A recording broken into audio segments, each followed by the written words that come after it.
बीएलजी education YouTube channel पर आप सभी का स्वागत है। और आज का ये video 11th biology chapter number 13 का रहने वाला है। और आज के वीडियो का पहला क्वेश्चन आपको स्क्रीन पर दिखाई दे रहा है और इसको आप करने का प्रयास करें। देखिए, पादपों में वृद्धि मुख्य रूप से किस प्रकार की होती है? तो कैसी होती है? तो ये असीमित और खुली प्रकार की होती है। अगला क्वेश्चन है, पादपों में प्राथमिक वृद्धि लंबाई में वृद्धि के लिए कौन उत्तरदायी है? तो कौन उत्तरदायी है? तो इसका सही जवाब रहेगा शीर्ष विभजोतक, जिसको एपिकल मेरिस्टेम बोलते हैं। नेक्स्ट क्वेश्चन है, द्विबीजपत्री पौधों में द्वितीयक वृद्धि मतलब मोटाई या परिधि में वृद्धि किसके कारण होती है? आपको बताना है। तो मोटाई के अंदर जो वृद्धि है वो किसके कारण होती है? तो पार्श्व विभजोतक के कारण होती है। और सवन कैम्बियम और कोर्क कैम्बियम पार्श्व विभजोतक मोटाई में वृद्धि करते हैं। तो आपसे पूछा जाए कि पार्श्व विभजोतक का उदाहरण कौन है? तो सवन कैम्बियम और कोर्क कैम्बियम। नेक्स्ट क्वेश्चन है, कोशिकीय स्तर पर पादप वृद्धि मुख्य रूप से किसका परिणाम है? ये आपको बताना है। तो ये है जीव द्रव्य की मात्रा में वृद्धि। नेक्स्ट क्वेश्चन है, अंकगणितीय वृद्धि का गणितीय समीकरण क्या है? तो क्या है? LT equal L0 plus RT। Next question है, अंकगणितीय वृद्धि में समय के विरुद्ध पौधे की लंबाई का ग्राफ कैसा होता है? तो कैसा होता है? तो ये रैखिक होता है। नेक्स्ट क्वेश्चन है, ज्यामितीय वृद्धि वक्र में ऐसा आकार प्राप्त होता है, इसकी सबसे तीव्र वृद्धि वाली प्रावस्था कौन सी है? तो कौन सी है? तो ये है लॉग या चरघातांकी प्रावस्था। नेक्स्ट क्वेश्चन, पादप वृद्धि के लिए सबसे महत्वपूर्ण बाहरी कारक कौन से हैं? तो कौन से हैं? तो जल, ऑक्सीजन और पोषक तत्व। नेक्स्ट क्वेश्चन, जब विभजोतक कोशिकाएं विभाजन की क्षमता खो देती हैं और विशिष्ट कार्य करने लगती हैं, तो इस प्रक्रिया को क्या कहते हैं? तो क्या कहते हैं? तो विभेदन कहते हैं। नेक्स्ट क्वेश्चन, अंतरापुलीय एदा और कोर्क कैम्बियम का निर्माण किस प्रक्रिया का उदाहरण है? तो कोशिश कीजिए आंसर देने की आप। तो इसका जो सही जवाब रहने वाला है वो है निर्विभेदन। तो निर्विभेदन के बारे में आपको जानकारी होनी चाहिए। जब जीवित विभेदित कोशिकाएं जैसे मज्जा किरणें फिर से विभाजन की क्षमता प्राप्त कर लेती तो इसे निर्विभेदन कहते हैं। पादपों में परिवर्धन डेवलपमेंट किन दो प्रक्रियाओं का योग है? तो दो प्रक्रियाएं कौन सी हैं? वृद्धि और विभेदन। बीज के अंकुरण से लेकर के जीर्णता तक परिवर्धन में वृद्धि, आकार में वृद्धि और विभेदन दोनों शामिल हैं। प्लास्टिसिटी का पादपों में क्या अर्थ है? तो बहुत ही अच्छा क्वेश्चन बन सकता है। तो इसका जो आंसर रहने वाला वो ये है कि विभिन्न पर्यावरण या जीवन अवस्थाओं के अनुसार विभिन्न संरचनाएं बनाना। पादप पर्यावरण या जीवन की अवस्थाओं की प्रतिक्रिया में अलग अलग पथों का अनुसरण करते हैं, जिसे प्लास्टिसिटी कहते हैं। धनिया और बटरकप में पाई जाने वाली विषम पर्णी किसका उदाहरण है? किसका है? तो ये प्लास्टिसिटी का उदाहरण है। बटरकप में जल के अंदर और बाहर की पत्तियां अलग अलग आकार की होती हैं। पर्यावरणीय प्लास्टिसिटी, पर्यावरणीय प्लास्टिसिटी। नेक्स्ट क्वेश्चन है, पादप वृद्धि नियामक रासायनिक रूप से क्या होते हैं? तो क्या होते हैं भाई, बताइए।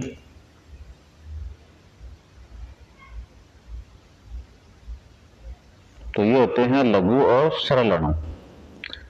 पीजीआरएस बहुत सूक्ष्म मात्रा में आवश्यक छोटे व सरल रासायनिक अणु होते हैं।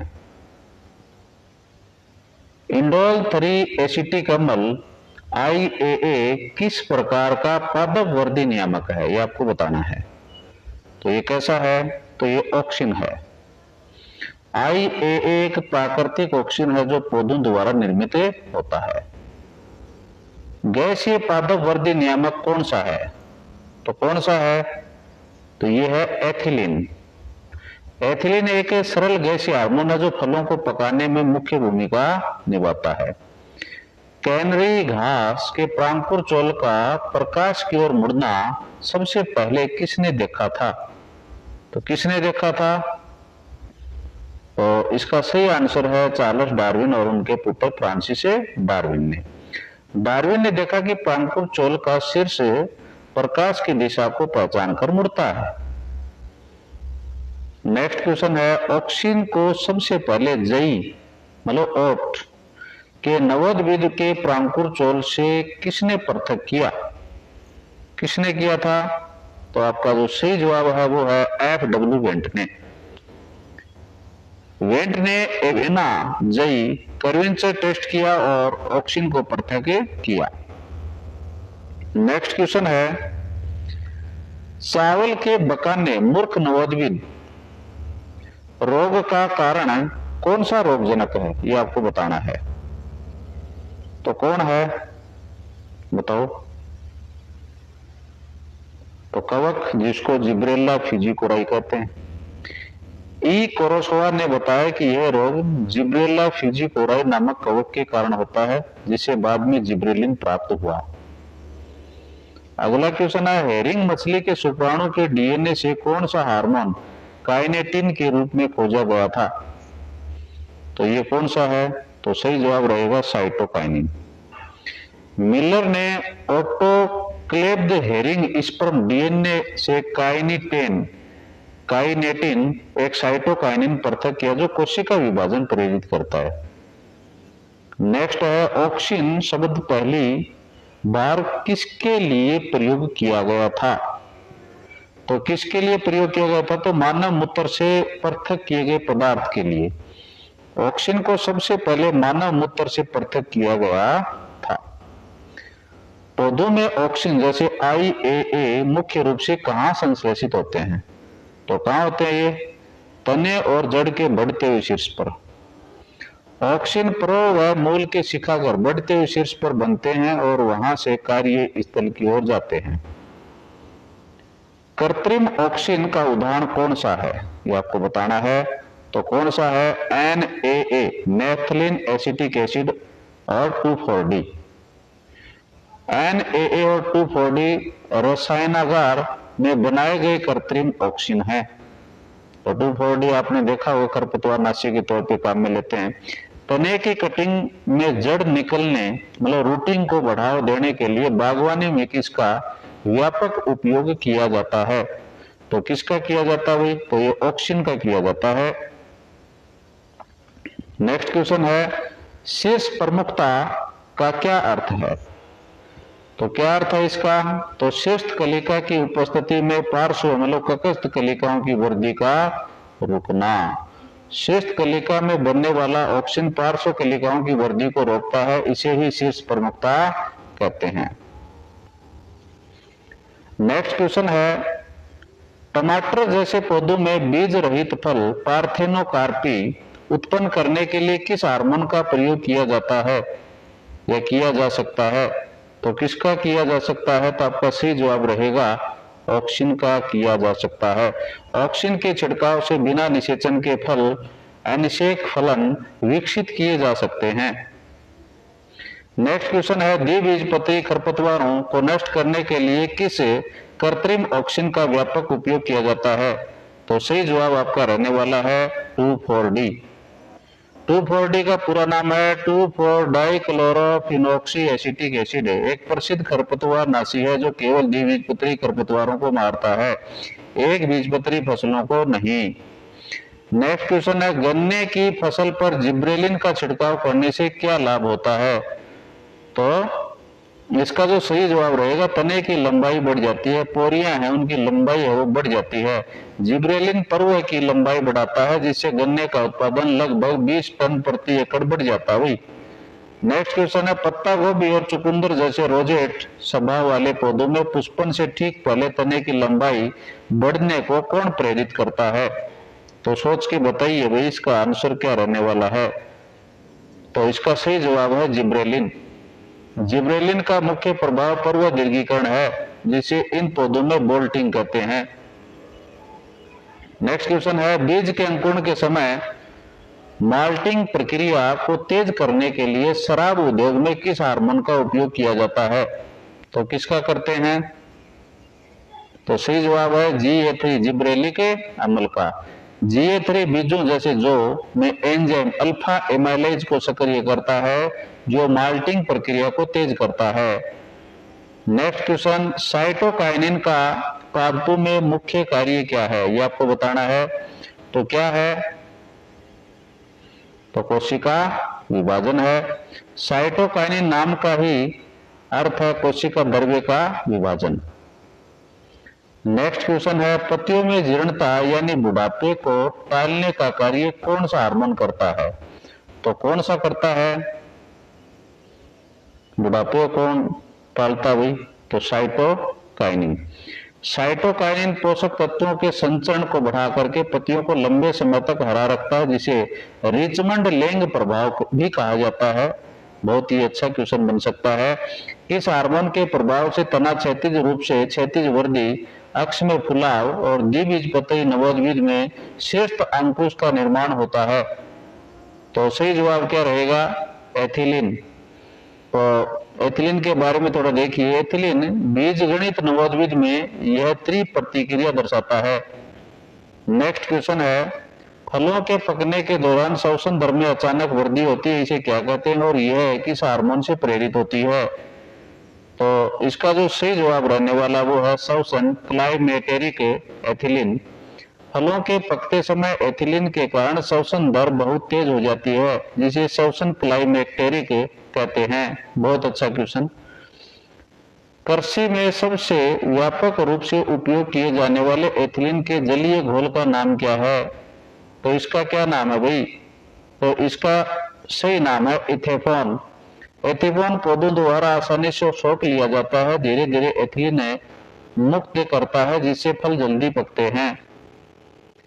प्रतिकूल पर्यावरणीय परिस्थितियों जैसे सूखा के प्रति पादपों की सहनशीलता कौन सा हार्मोन बढ़ाता है, इसलिए इसे तनाव हार्मोन कहते हैं। तो आपका जो सही जवाब रहने वाला वो है एब्सिसिक अम्ल, जिसको ABA बोलते हैं शॉर्ट में। ABA पानी की कमी होने पर रंध्रों को बंद कर देता है और पौधे को तनाव से बचाता है। नेक्स्ट क्वेश्चन है, बीज प्रसुप्ति सीड डोर्मेसी को प्रेरित करने में मुख्य भूमिका किस हार्मोन की होती है? तो किसकी होती है भाई? एब्सिसिक अम्ल की होती है। ABA बीजों को अंकुरित होने से रोकता है ताकि वे प्रतिकूल परिस्थितियों में जीवित रह सकें। ज्यामितीय वृद्धि के समीकरण W1 बराबर W0 इंटू ई कैप RT में R क्या दर्शाता है? तो R क्या दर्शाता है? सापेक्ष वृद्धि दर और दक्षता सूचकांक को दर्शाता है। R पादप की नई सामग्री उत्पन्न करने की क्षमता दक्षता सूचकांक को दर्शाता है। नेक्स्ट क्वेश्चन है, प्रकाश की अवधि के प्रति पादपों की अनुक्रिया जो उनमें पुष्पन को प्रेरित करती है क्या कहलाती है? तो क्या कहलाती है भाई? तो दीप्तिकालिता। क्या कहलाती है? दीप्तिकालिता। दिन और रात की अवधि के आधार पर पौधों में पुष्पन की प्रतिक्रिया दीप्तिकालिता कहलाती है। नेक्स्ट क्वेश्चन है, अल्प प्रदीप्त काली पादपों SDP शॉर्ट डे प्लांट्स में पुष्पन के लिए क्या आवश्यक है? तो क्या आवश्यक है भाई?